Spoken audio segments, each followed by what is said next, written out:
다시 우리는 그때로 돌아갈 수 없다. 이런 말들을 하게 됩니다. 그런 말들 중에 대표적인 것이 있다고 한다면 아마도 희생이나 헌신 이런 말이 아닌가 생각합니다. 과거에는 희생이 있었습니다. 과거에는 헌신이 있었습니다.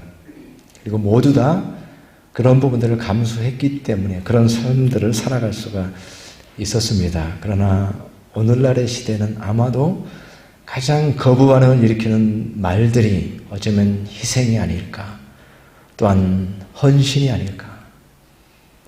그래서 헌신 예배를 드린다라는 말이 원래는 아주 자연스러운, 모든 부서가 또 모든 교회 부서들이 헌신 예배를 드린다라고 하는 것은 당연한 것이었고, 헌신 예배가 반복되었고 그랬는데, 오늘날은 어쩌면 이 헌신 예배라는 말 자체부터가 어떤 거부감을 일으키고 있는, 헌신 예배, 헌신해야 된다고 라고 하는 것에 대해서 우리가 동의하지 않는 그런 모습들을 교회 안에서도 보게 된다고 하는 사실입니다. 그래서 우리는 어쩌면 그 시대로는 다시 돌아갈 수 없어. 옛날에는 그랬지. 옛날에는 헌신했지. 기꺼이 희생했지. 그러나 지금은 그런 시대가 아니야 라고 말할 수가 있을 것입니다. 근데 오늘 말씀 속에서 인자가 온 것은 섬김을 받으려 함이 아니라 도리어 섬기려 하고 자기 목숨을 많은 사람의 대속물로 주려 함이니라. 이 땅에 주님께서 오셨습니다. 인류 역사상 가장 중요한 사건이었고 창조의 목적이었고 하나님의 뜻이 예수 그리스도의 오심, 인자의 오심을 통해서 이루어졌는데, 인자의 오심은 섬김을 받으려 함이 아니었다. 이 땅에 왕으로 오셨지만, 심판주로 오셨지만 섬김을 받으려고 오신 것이 아니고 오히려 섬기려 하고, 그리고 자기 목숨을 많은 사람의 대속물로 주기 위해서 오셨다. 이 땅에 예수 그리스도의 오심의 의미가 주기 위해서라는 겁니다. 대속물로 자기 목숨을 희생하기 위해서라고 분명하게 말씀하고 있습니다. 그것은 이 땅에서 보여지는, 여기에서 이방인의 집권자들의 모습이라고 표현되어진 그러한 일반적인 모습들하고는 다른 거예요. 이방인의 집권자들이 임의로 주관하고 함부로 대하고 권세를 부리는 것과는 다르게 인자의 오심은 달랐다. 예수 그리스도의 오심은 달랐다라는 겁니다. 시대가 변한다고 할지라도, 그래서 우리가 이제는 과거로 돌아갈 수 없어라고 말한다고 할지라도 예수 그리스도의 오심의 의미는 섬기러 오셨고 자기 자신을 주기 위해서 오셨다라는 겁니다. 이것이 분명한 사실이고 주님께서 이 땅에 오신 목적이 무엇인가를 말씀하고 계십니다. 그리고 여기로부터 이 땅에 예수 그리스도께서 자기 목숨을 참으로 대속물로 주시는 그 희생과 헌신과 자기 줌으로부터 교회가 탄생하게 됩니다. 교회는 희생 위에 세워졌습니다. 희생과 헌신이 없었다고 한다면 이 땅에 교회가 존재할 수 없습니다. 교회는 예수 그리스도의 희생 위에 세워졌습니다. 이 사실을 기억하는 것이 매우 중요합니다. 이 땅에 교회로 우리가 존재하게 되어지는데 교회가 어떻게 존재하게 되었는가? 교회는 자기 마음에 들기 때문이거나 아니면 가깝기 때문이거나 친한 사람이 있기 때문이거나 또는 좋으니까 라고 하는 차원에서 이 땅에 존재하는 것이 아닙니다. 교회가 이 땅에 세워지고 교회가 이 땅에 존재하게 되는 것은 희생 위에 세워졌습니다. 그래서 교회가 이 땅에서 존재한다라고 하는 것은 곧 교회 안에 희생과 헌신이 있다라는 의미가 됩니다. 이방인의 집권자들이 살아가는 삶의 방식과는 다른 삶의 방식, 그것은 희생과 헌신이라고 하는 삶의 방식이 교회 가운데 존재함으로써만 교회는 교회로 설 수 있다라는 의미가 되는 것입니다. 26절의 말씀에 너희 중에는 그렇지 않아야 하나니 너희 중에 누구든지 크고자 하는 자는 너희를 섬기는 자가 되고 라는 말씀을 통해서 너희는 그렇지 않아야 한다. 교회가 교회로 존재하기 위해서 요청되어지는 것이 이방인의 집권자들과 같은 이 세상의 삶의 방식과는 다른 방식으로 우리는 이 땅에서 존재해야 되고 너희는 그렇지 않아야 한다. 그래서 교회에 속한 우리 모두는 오늘 우리가 여선교회 헌신예배로 예배를 드리지만 교회가 교회로 세워지기 위해서 우리 모두에게 지체된 우리 모두에게 요구되는 것은 희생과 헌신의 그 몫을 감당하는 겁니다. 그래야만 교회가 서는 거예요.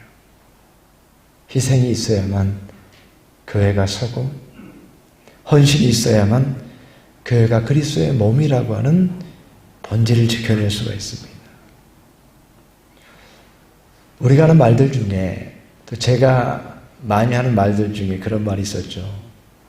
우리 교회는 참 규모가 작아서 누구든지 오셔서 헌신해야 됩니다. 무슨 역할이라도 감당해야 됩니다. 이렇게 제가 자주 말씀드렸고 이제 뭐 현실이 그렇죠. 현실을 반영하는 분명한 그런 말이라고 생각합니다.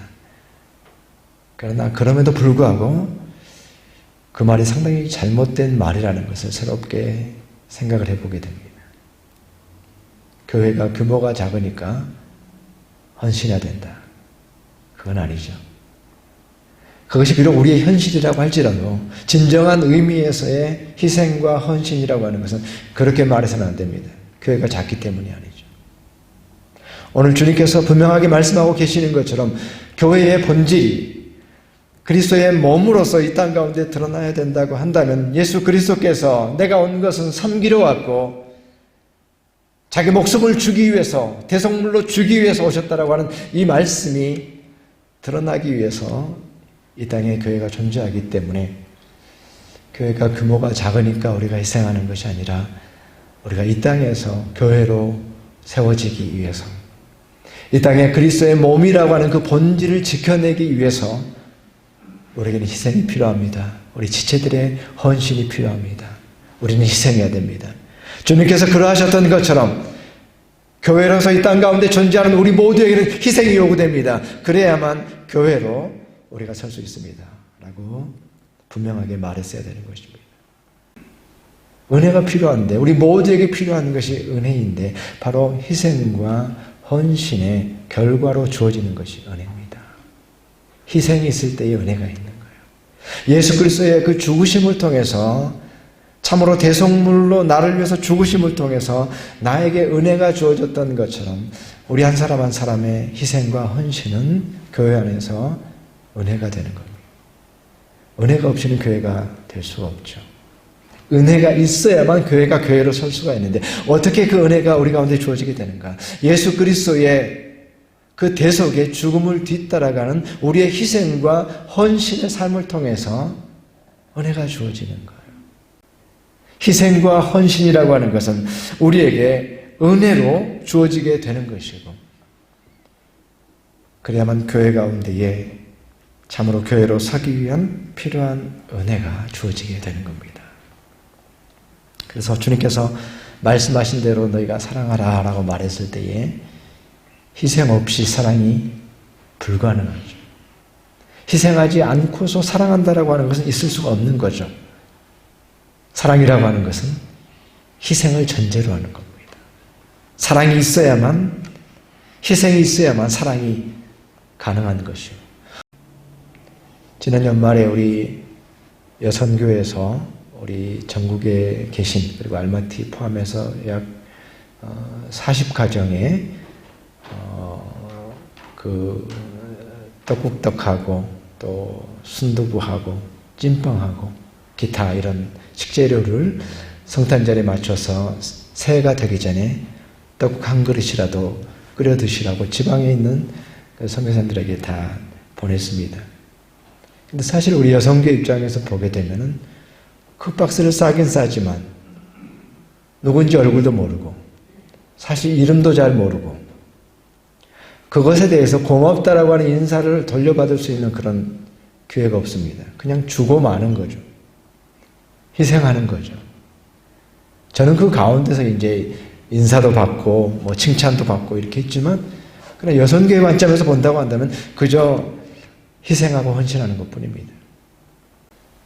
알마티에 오셔서 이제 교회 생활 뭐 한국에서 하시고 또 다른 나라에서 하시다가 알마티에 오셔서는 교회 다니지 않고 그동안 힘들었기 때문에 잠시 쉬겠다 이렇게 말하는 분들이 꽤 계셨어요.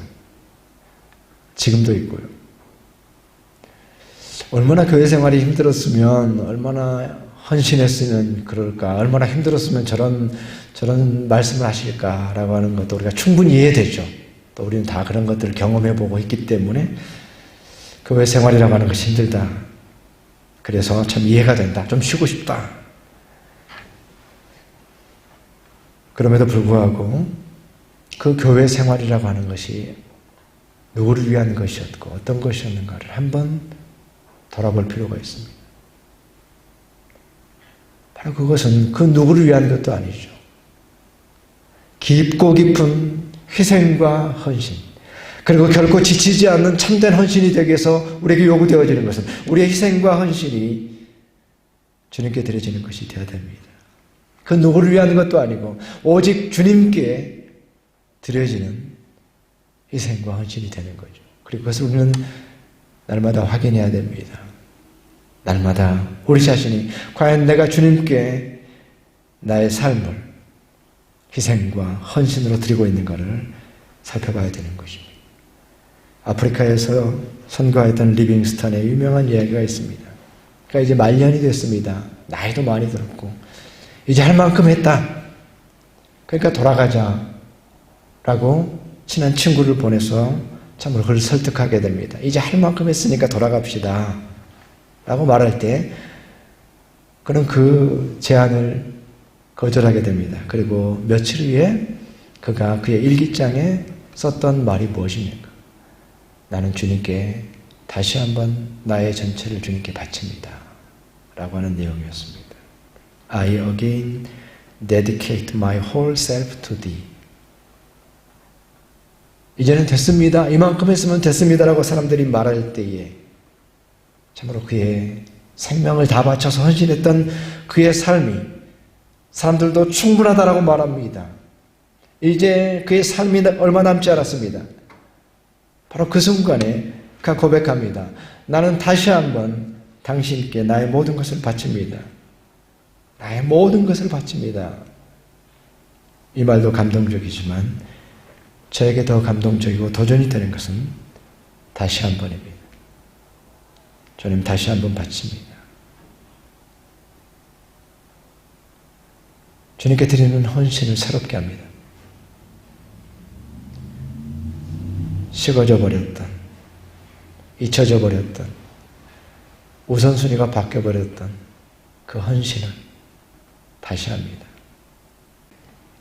사실 재밌는 것은 우리 여성교 회원들이야말로 가장 헌신하고 있는 분들이잖아요. 제일 열심이고 가장 헌신하고 가장 봉사하고 있고 그런데도 헌신 예배를 드리거든요. 유일한 헌신 예배를 드리거든요. 왜냐하면 그 헌신은 주님께 드려지는 헌신이기 때문에 그래요. 사람들 앞에 체면으로 드리는 헌신이 아니라 주님께 드리는 헌신이기 때문에 우리는 주저함 없이 다시 한번 우리를 헌신하는 것입니다. 이 시대는 그렇지 않다라고 할지라도 너희는 그렇지 않아야 하리니 주님께서 원하시는 헌신을 우리가 드려야 되는 것입니다. 우리 시온교회가 지난 주간에 30주년을 맞이했습니다. 30년의 세월을 지나오면서 희생 없이 교회가 30년을 올 수 있습니까? 지난번에 오셨던 신송태 목사님이 고려장로교회를 창립하셨는데 그분이 오실 때에 그 자제분이 고3이었고 사모님과 자제분을 한국에 두시고 혼자서 이 땅에 오셨습니다. 주님 앞에 헌신하겠다고 결단한 약속을 지키기 위해서 오신 거예요. 그리고 교회가 세워졌어요. 희생이 없이 교회가 존재할 수 없습니다.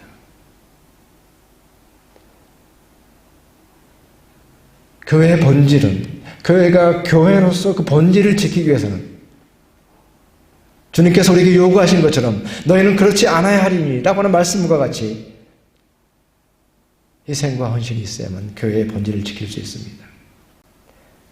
그리고 희생과 섬김이 참으로 그저 인간의 호의로서의 그러한 섬김이 아니라 주님께 드리는 그 깊은 헌신을 통해서 우리가 누리는 은혜는 주님이 주시는 은혜, 그 놀라운 은혜, 바로 그 은혜가 우리 교회 가운데 더 차고 넘칠 수 있도록 귀한 섬김을 통해서 주님께 영광이 되어지고 귀한 교회가 세워지는데 귀하게 쓰임받는 여성교회의 헌신 되시기를 주님의 이름으로 축원합니다.